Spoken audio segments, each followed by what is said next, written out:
Testing, testing. Okay. So, welcome to Keep Me in the Loop, introducing HDFS INotify. So, I guess before I start, I should say a few words about who I am. I work on HDFS and some related storage technologies at Cloudera. I'm a committer on the HDFS and the Hadoop projects. Previously, I worked on the Ceph distributed file system. So I've been working on storage for a while. Today, I'm going to start with an introduction to INotify. Then I'll cover some use cases. I'll talk about a few design goals, how they motivated our architecture. Finally, I'll touch on some future work, and then wrap things up. So let's begin with something that you guys already know, what HDFS is. HDFS, of course, is the most popular distributed storage system for Hadoop, based on the concepts of robustness, fault tolerance, and bringing the computation to the data. HDFS provides a shared namespace across the whole cluster. So this is obviously very important when you're running distributed computation. So because HDFS is so important to Hadoop, we have a lot of systems built on top of it. Hive, Solar, Impala, Cloudera Manager. I could go on and on here. So most of these systems do some caching of the data that's in HDFS. So you might find HDFS path names in the Hive metastore. You'll find the contents of HDFS files in the Solar search indices. Impala caches HDFS block locations. Cloudera Manager builds search indices for the files in HDFS using Cloudera Headlamp. So all these systems want to know about when things change underneath them in HDFS. They'd like to have some way of knowing when these caches are invalid.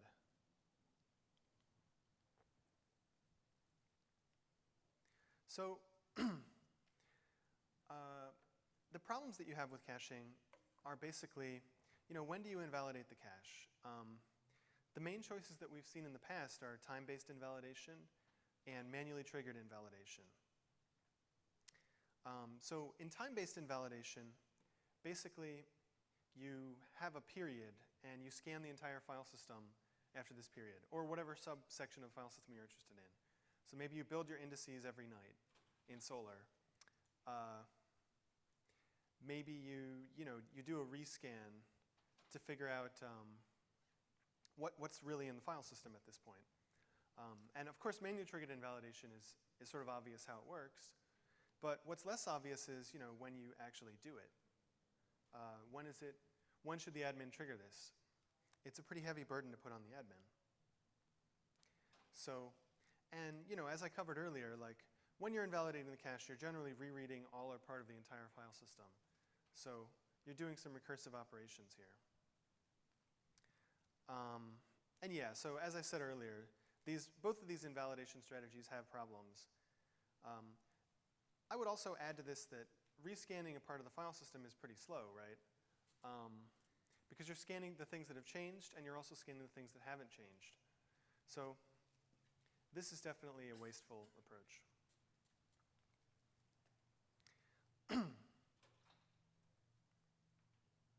So HDFS INotify was designed to make this, to improve this scenario, fix these problems. And the basic idea is that similar to the way INotify works in Linux and other Unix-like file systems, HDFS INotify allows clients to receive asynchronous notifications when files or directories in HDFS change. So you can think of it like an event stream. And I think I have some slides about this later, but I should also emphasize here that the async component here is important, right? So we're not providing synchronous notifications. If we provided synchronous notifications, Or to say it a different way, if we blocked operations until all the waiters had received notifications, that would slow us down. So we don't necessarily, just because you received an INotify notification, you don't know exactly how long ago it happened. Anyway, so let's talk about some of the design goals here. We'd like to provide a stable and easy to use API. This is very important, and I think it often gets overlooked when people build systems like this. The newer versions really need to be backwards compatible with the older versions. So we can't ever really pull the rug out from under clients and say, now you have to totally rework how you're doing things. So ideally, going forward, we won't change the API again in an incompatible way, unless we really have to. But it's a real big goal of ours not to have to do that. We want to avoid parsing text files, such as log files, because parsing, it's very difficult to get it right, and even when you do get it right, it's not very fast. There have been changes to the log files we generate. Certainly we change the log4j files we generate all the time, but the HDFS audit log itself also does undergo change over time. So we'd really like to avoid depending on this, because there's really no contract there about when that will change. So a few other design goals. So we really want clients to be able to see the order in which events occurred, right? It's more interesting to see, I could give some really obvious examples here, like if I delete a file and then create a file, I really have to know the order in which that happened to make sense of it. We really don't want to lose events. So this is one of the more challenging requirements. But we would like these INotify clients to be able to restart and then also begin reading INotify events where they left off. I'll talk about this a little bit more later and how we reach this goal. I do want to say that this is a qualified goal, so we want to preserve events within a reasonable time frame, not forever, but also more than a few days, right? So any reasonable pause in your client should not cause you to lose events. So another thing that we wanted to avoid was requiring external systems. Again, external systems can be very helpful. I think that there may be great applications you can build by using both HDFS INotify and Kafka. But we can't pull in Kafka as a dependency for HDFS. I can't go to all my users and be like, by the way, you can't install HDFS without installing Kafka. Can't do that. But on the other hand, we do think that these external systems can add a lot of value and help scale INotify in the future. So let's talk about some non-goals. As I mentioned earlier, we don't do synchronous replication. We can't block the name node. It's just not practical. We don't have notifications about individual writes to data nodes. It would be a little bit too much data, and it also would be architecturally difficult for reasons that'll be clear later. Another thing which is a little bit, probably a little bit more controversial is we don't have notifications about files being opened or read. We don't have notifications about most read-only operations. So this is something that we might want to change in the future. We might want to add support for these in the future. But for the initial implementation, it was a non-goal.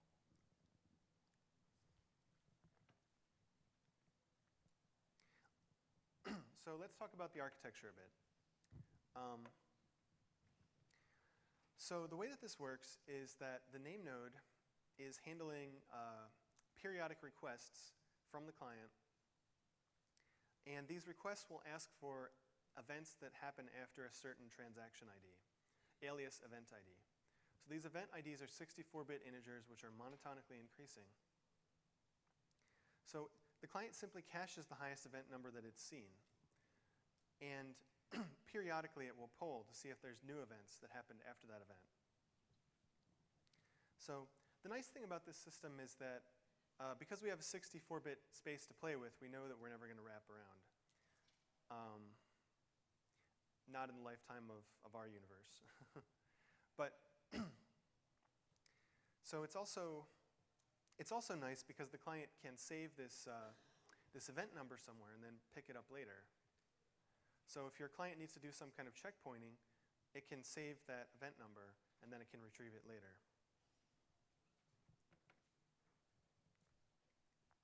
So INotify is based on the HDFS edit log. So let's talk a little bit about the HDFS edit log. So the HDFS edit log is a write behind log which contains every modification which was made to the file system. So anytime you make a change to something that's in HDFS, it will create an HDFS edit log entry. And your client won't receive notification that the modification has been made until this entry has been synced to the log. So each of these entries have a transaction ID. This was a change that was made back in the I guess, Hadoop 2 timeframe. So back in Hadoop 1, we didn't have transaction IDs on edit log entries. But in Hadoop 2, we do. So these transaction IDs are exactly what we're referring to when we refer to event IDs. The mapping is one-to-one here. So in high availability setups, HDFS edit log entries are stored on multiple journal nodes for extra safety. So what this means is that you can really rely on the HDFS edit log being there. Because it's such a core part of HDFS, it's a very good building block for a system such as this one. So essentially what INotify does is it maps edit log entries to events. And the mapping is not one-to-one. So for example, we have an entry called add closeOp on the name node, which gets mapped to a create event. The fact that it's called add closeOp is kind of a historical detail. It could be either an add or a close, depending. Delete op gets mapped to unlink event. Set replication gets mapped to metadata update event. One interesting thing you can see here is that the concat operation actually gets mapped to multiple events. So in general, we don't necessarily have a one-to-one relationship here. We could have a one-to-many. There are also many HDFS edit log events which don't create an INotify event. This could be for many reasons. They could be internal events that are merely used for bookkeeping in the edit log. For example, there's an op begin and an op end, which only serve to indicate the beginning and the end of the log. Or they could simply be something that we haven't got around to exposing in the INotify interface, or maybe we don't feel it's appropriate to expose it. So yeah, just like I said, there's a many-to-one mapping here. It's also important to note that the internal representation of the edit log changes pretty often. While I've been working on HDFS, I've seen many changes to it. The most recent one is we added a length field. So now we actually can know the length of each edit log entry without parsing that entry.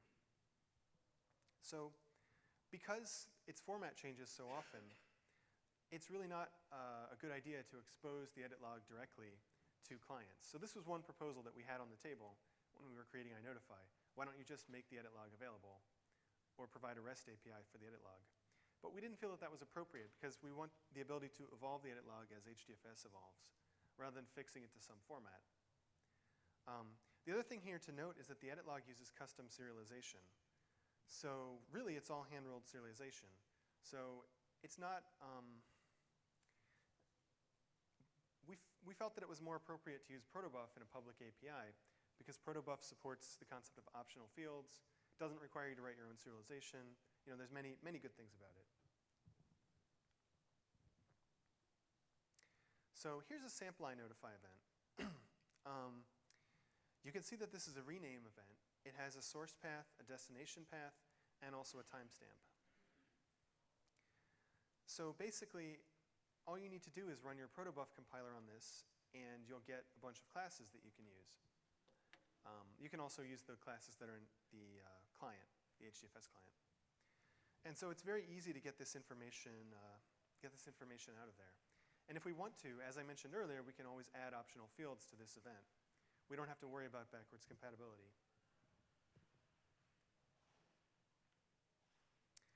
So here's a little more of an example about how you'd use the API for real. So the first thing you do is you create an INotify event input stream. And this is created by using a file system object and also the previous highest transaction ID, alias event ID. Then you can retrieve a batch of events from the stream. And this batch will contain several events which all have the same transaction ID. So for example, we could do a switch statement here and we could say, I'm going to handle rename events this way. Maybe I'll handle file creation events this way, deletion events the other way, and so on. And finally, when you're done with the stream, you can close it. Although there wasn't space on this slide, there are many other methods that you can call on this stream. For example, I could poll the stream, which means that rather than blocking, I simply see if there's any new events, but I don't necessarily block. Or I could poll and have a small timeout so that I could essentially wait for maybe a second or two to see if there's any new events, and either return null or return the new events as appropriate.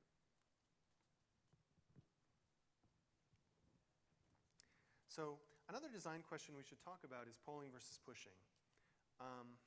As I mentioned earlier, the client will periodically poll the name node for new changes, and this polling interval is configurable. So one question that you might ask is, why do we have polling rather than pushing? So why doesn't the name node simply maintain a list of clients and then reach out to those clients and say, hey, there's new stuff? There's a few reasons why we did it this way. One of them is that polling fits much better into Hadoop RPC. So traditionally, the name node never initiated RPCs to other entities, with maybe a very few exceptions. Maybe it did in the HA scheme, but in general, the name node is something that someone else contacts. The data nodes contact the name node, the clients contact the name node. So it would be a little bit weird for the name node to have to actually open a new socket to somebody. We don't really have the infrastructure in place to do that. We would have to maintain a list of clients to push changes to. We'd have to maintain, potentially, we'd have to cache sockets. So it could get pretty messy. There's also security issues there. The other thing is that polling is needed anyway if the push connections drop. So let's say that I do implement push and I cache my sockets and all that stuff. Well, but the TCP connection could always drop, and then I need to reestablish it. So we always will need to fall back on polling. So we are aware that a push model could be slightly more efficient. It's something that we might implement later as an optimization. Although I think that other optimizations might be lower hanging fruit, but we'll talk about those later. So the next big question is name node RPC versus journal node RPC.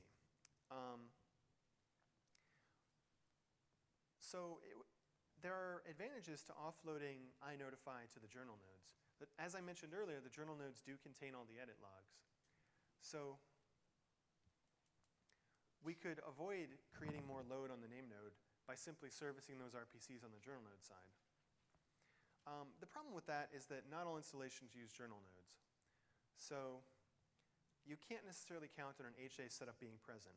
So this is another you have to walk before you can run type scenario. Basically, we had to implement the name node side RPC anyway, so we figured we would do that first. I actually do think that offloading INotify to the journal nodes would be a very worthwhile optimization. I think that it would really, it might really help in some cases. So it's something that we might look into in the future. So right now, using HDFS INotify requires super user permissions. In order to make it accessible to normal users, a little bit more work would be needed. So we would probably want to set up filters so that we could filter events by the path names that happened, or by the path names inside the events. Because we don't necessarily want normal users to have access to everything in the file system.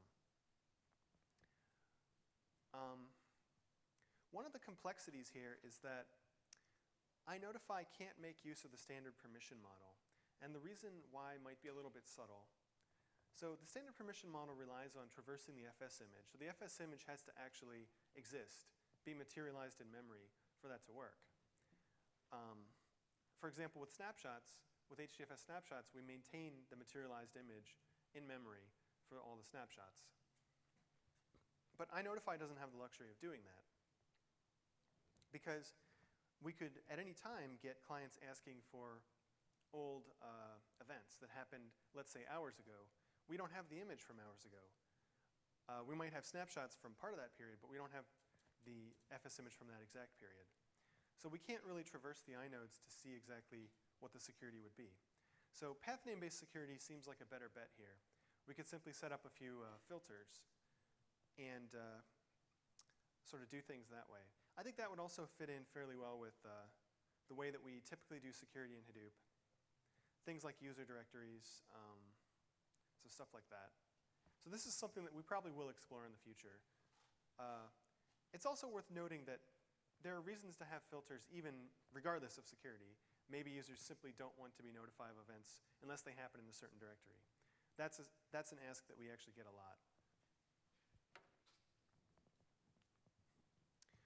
So let's talk about some previous work. So INotify originated in Linux, I think. Well, at least that was when I first got familiar with it. There's a Linux journal article about it. Basically, the name came from inode notification.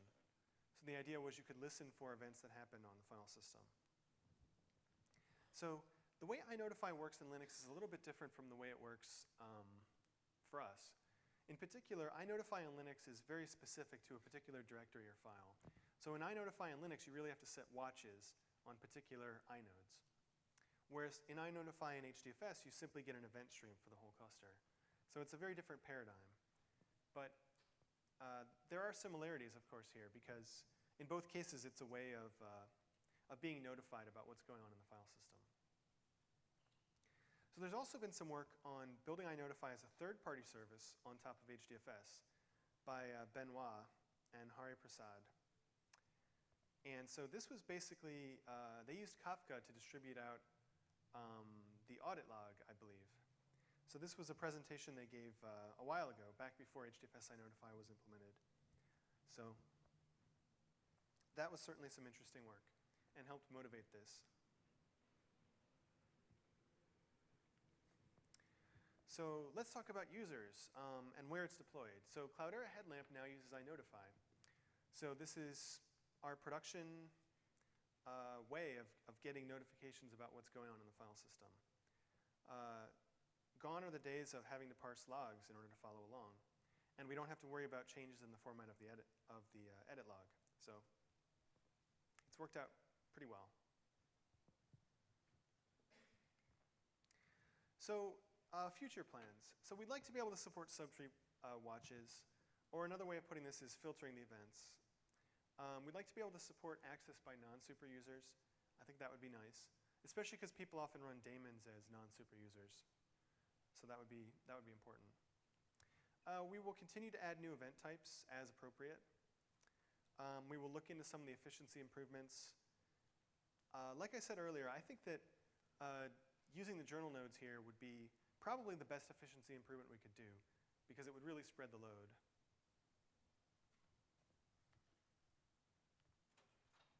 So in conclusion, HDFS INotify is a great way to build caches and indices on top of HDFS. You don't have to resort to inefficient, costly full scans. You don't have to resort to manual cache invalidation. It's production ready in CDH 5.4 and later, or Hadoop 2.7, the Apache release. So yeah. With that, I'd like to open up the floor to questions. Yeah. So you mentioned that basically you resorted to polling instead of push model, because you implemented the list of watchers who is watching for the event within HDFS. Mm-hmm. But the code examples that you showed, because I'm playing with this API a little bit now, Mm-hmm. the code examples that you showed, it has a blocking call on the tape method. So are you polling over there, or what is the behind the scene? What are you trying to do? That's correct. We're polling behind the scenes. So periodically we'll poll in order to see if there's any new events. And if there are, then we'll return them. Now we're a little bit smarter than, we don't do a very naive implementation of fetching one event at a time. Like we'll batch a bunch of events. So typically when you call take, there will be something in the buffer. But it's also possible that we'll have to block until we get new events from the name node. So also one more thing, because you have a fixed amount of memory, you use fixed amount of memory to cache all the events on HDFS to notify the clients. And obviously, if the client kind of doesn't read the data for a couple of hours, you cannot get the snapshot back of whatever happened in a couple of hours, right? Is that something configurable, or is something like that's? So that's an interesting question. So you said there's a fixed amount of memory. So these events aren't necessarily being stored in memory. They reside on the file system in the edit log. So So if I start listening now, can I say, give me everything happened in the last 2 hours? yeah, you can. So the relevant configuration here is basically when do you roll the edit log and how many old edit log segments do you retain. So there's a few different knobs you can turn there. Like I said, there's a period for edit log rolling. There's a maximum number of retained log segments. There's also a maximum size of edit log segments. So when you put those together, you will arrive at the amount of history that you're maintaining. And normally it's a pretty generous amount of history because it doesn't usually make sense to configure in such a way that the edit log is truncated. I think that's something that most admins just don't do. So, good questions. Yeah. Do you lose these transaction ID numbers, the event ID numbers, are they lost? For example, what happens if I make a query with a number which after the edit log transaction happens? Yeah, they're lost after you get rid of them. So then when I make a query, do you just tell me that doesn't exist, or do you give me the data from the new point outwards? Because it's a monotonically increasing number, I say 125 and you are at 300. Will you just lose that 75 entries and start giving me data from there? How does it behave at that point? It should give you later data, but yeah, it'll give you the latest data. So I think that this is a pretty good question, and I think that the best answer to these questions is if it's important to you to keep around a very large amount of history, like weeks or months, then I would advise using a system like Kafka to basically bring the data into Kafka from HDFS, and then you can use Kafka to manage that lifecycle. So you can continue to use the INotify protobuf format, which is a nice format to parse, but you can then store it in such a way that you know you won't lose it. You can also configure your name node so that it retains a lot of edit logs. But Kafka has nice scalability features too, so that's a big advantage. The nice thing about this combination is that it's a nice abstraction, I feel like, because it doesn't require you to know. For example, you're not parsing HDFS edit logs, you're not parsing logs, but at the same time, you're getting the benefits of the system. So, yeah.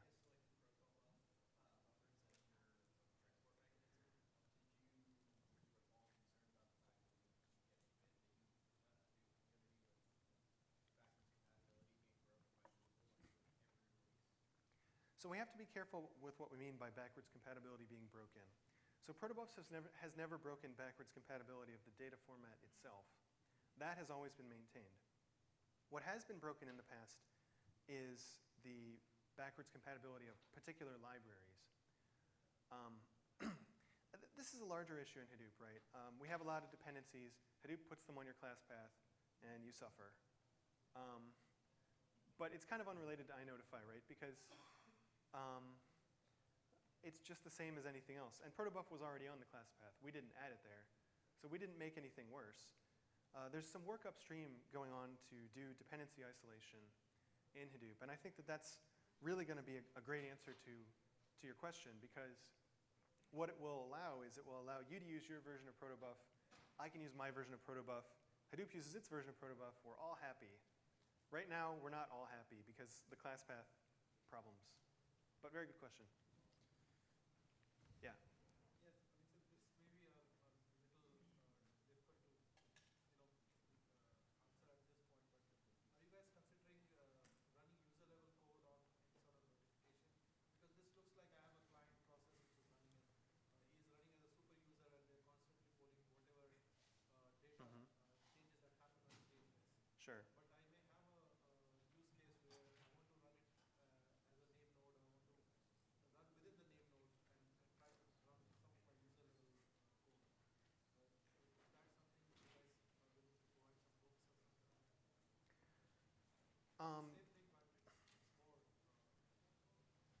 So the question is, would we consider providing callbacks inside the name node?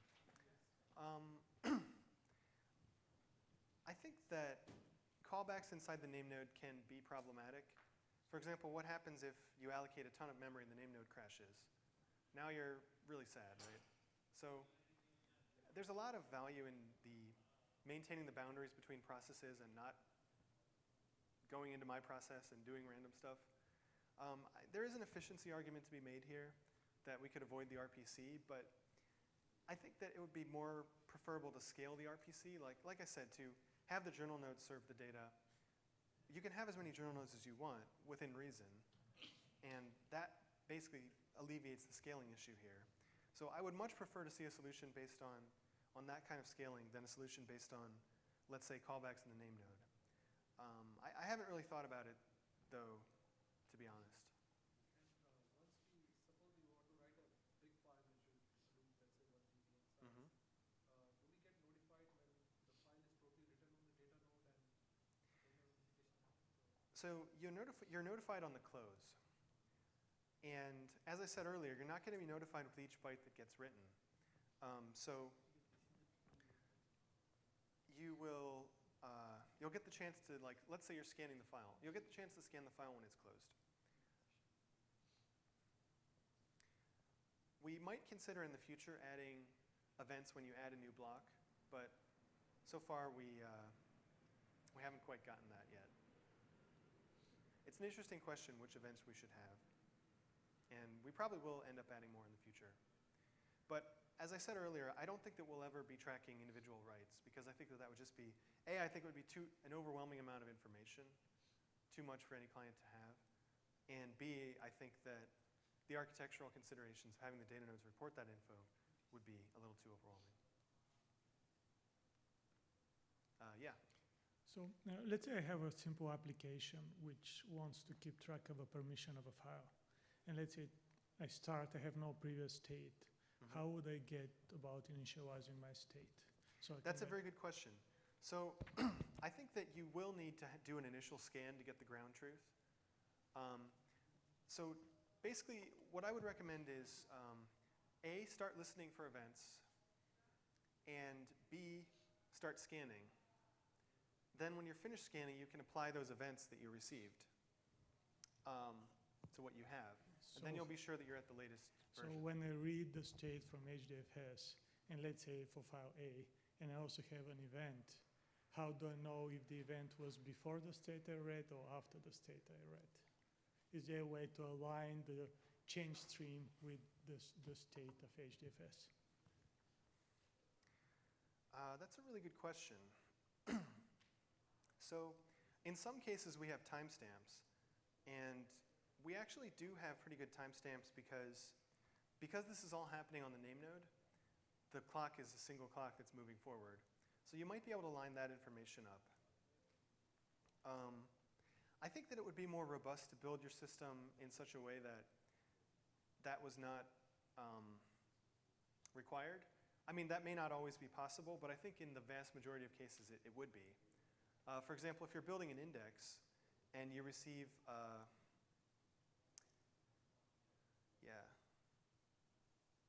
yeah, that's true. I guess you might have to do some additional processing on the events that you received during the startup phase in order to make sure that you didn't truly miss anything.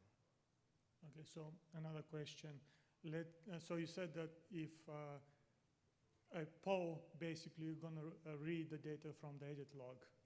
Yeah. So let's say that I poll a change number which is 2 days ago. Right. Will there be any performance impact on the name node of going and scanning 2 days of edit logs? Yeah, there's always a performance impact when you're asking the name node to do work. So I don't think that would be a substantial performance impact for a few reasons. So I guess, so you're triggering a seek on this disk, which is being used to both read and write the edit log. So yeah, there could certainly be a performance impact there. And we haven't done a ton of benchmarking to look at that. But my gut feeling is that the impact is probably not so great because the disks on which we have the edit log tend not to be very busy. In fact, we have rarely found that the edit log is a performance bottleneck. It's much more typical for the FS name system lock to be the performance bottleneck on the name node. I don't know if we've ever seen a case where there was a name node bottlenecked on the performance of the edit log. So in summary, I think that it should be okay. And again, we are going to be doing more benchmarking on bigger clusters. So, and as we get feedback also from customers and people, we will implement whatever optimizations we need to make it work. Like I said earlier, and you're probably tired of hearing this, if we did this on the journal nodes, right, there would be no problem because then we're totally decoupled from what's going on in the name node. Okay, thank you. Good question. Both good questions. Would you expect that things like HDFS DU would be able to make good use of this as well? Oh, I'm sorry, I missed that. Would you expect tools like Twitter's HDFS DU? Today it reads the FS image, but it seems like it would be a natural fit. I'm not too familiar with HDFS DU. It's just a nice graphical visualizer of HDFS. Okay. Right now it parses the FS image in PIG, I think, and so it's a relatively low speed viewer for HDFS metadata. Interesting. Yeah, I mean, I'm not familiar with the use cases. Is this an offline or an online tool? Right now it's a web tool. I actually use it in my multi-tenant clusters so people can get a visualization of who's using space without having to kind of be the annoying sysadmin who has to just email out and say like, hey, you're using too much space on development clusters or for production clusters where Oh, if that's they cool. land a ton of small files, they know, oh, that's why the name node's starting to run out of space. Yeah, that's pretty cool. I'd have to read up a little bit more about it. It sounds like they may feel that they're getting some benefit out of reading from the image rather than going through the name node itself. So a reduction in RPC load, perhaps. Again, I'm reading between the lines. I'm not familiar with this, but so we'd have to look at that and see if we could achieve the same thing with this. It's not immediately clear to me that we could, but we'll have to think about it. Cool, thank you. Yeah. Do you know if there's something like an Uzi coordinator for INotify? An Uzi coordinator. So it would kick off like an Uzi workflow when an event happened? We haven't done any workflows with this, but I think it would be a great idea to, create some. Yeah, that would be interesting. What would you put in an Uzi coordinator for INotify? Well, like the example would be like, say, there's like an NFS mount where files get loaded in, right? And so instead of on a schedule, you wanted to use INotify to monitor an event where files have landed on some directory Sure. and then kick off the workflow. Sure. So, Yeah, that would also be a lot nicer if we had the subtree watches too. Right. So that really would work well with that feature. Thank you. But yeah, that's a good idea. This change is part of CDH, which version? In CDH, it landed in 5.4. There was sort of a preliminary version earlier, but that's the one with the stable API. And 2.7 in the upstream release. Thank you. And sorry, sort of a tangential question to your discussion. Do you happen to know why the name node needs to, in an HA configuration, why the name node needs to write the edit log locally to the file system? Because it's already on the journal nodes. And I've just noticed that. Well, back in the really old days, we were a little bit skeptical. The HA stuff was all new, and so we said, well, we might as well write in local one. That's the main reason. I see. It's just we've hit some performance problems where if the hard drive is too slow. Oh, I see. That's and, interesting. It's kind of slowing down the system because of that. Like I said, I actually hadn't heard of that happening, but you should be able to turn off the local storage directory without ill effect. But like I said, it's more about our paranoia when we first developed HA. Anyway, I think I'm out of time here, so Thank you. thanks, guys.